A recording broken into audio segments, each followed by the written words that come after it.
4வது மாடியில் இவனுக்கு ஒரு ஃபோக்கஸ் லைட் போட்டு இறக்குவாங்க. ஓ, அதாவது அந்த சாங்குக்கு அப்படியே வருவான். கண்ணாடியிலாம் கோடா போட்டு கத்தி மாதிரி வச்சு, ஏற்கனவே ஜிம் பாடியை சட்டைட்டெல்லாம் கழட்டி போட்டு அப்படியே கமல் சார் மாதிரியே வருவான். கல்லூரியில் எஸ்என்ல தான் படிச்சுட்டு இருந்தான்.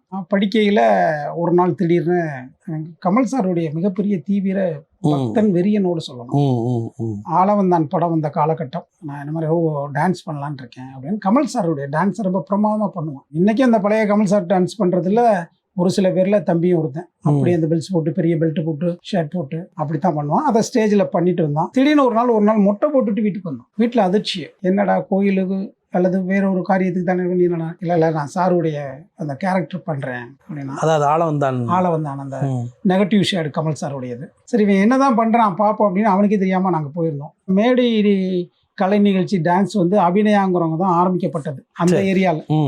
அபிநய கலைக்குழு முருகன் பேர்லாம் ஞாபகம் இருக்கு. அருண் இங்கே தான் இருக்காரு. அவங்க ஆரம்பிச்சதுல இவன் பார்த்தீங்கன்னா ஒரு 4வது மாடியில் இவனுக்கு ஒரு ஃபோக்கஸ் லைட் போட்டு இறக்குவாங்க. ஓ, அதாவது அந்த சாங்குக்கு அப்படியே வருவான். கண்ணாடியிலாம் கோடா போட்டு கத்தி மாதிரி வச்சு, ஏற்கனவே ஜிம் பாடியை சட்டைட்டெல்லாம் கழட்டி போட்டு அப்படியே கமல் சார் மாதிரியே வருவான். 4வது மாடியிலேருந்து இறங்குறாருன்னா அந்த ரோட் போட்டு இறக்குவாங்க. இவனுக்காகவே அந்த ஒரு சாங்குக்காகவே மக்கள் நிற்பாங்க. ஓ, கமல் சாருடைய சாங்கு, கமல் சார் மாதிரியே ஒருத்தன் பண்ணுறான், அது ஒரு மாடியிலேருந்து இறங்குறாங்கிறது. அதில் தான் இவனுடைய கேரியரை முதல்ல ஆரம்பிச்சான்.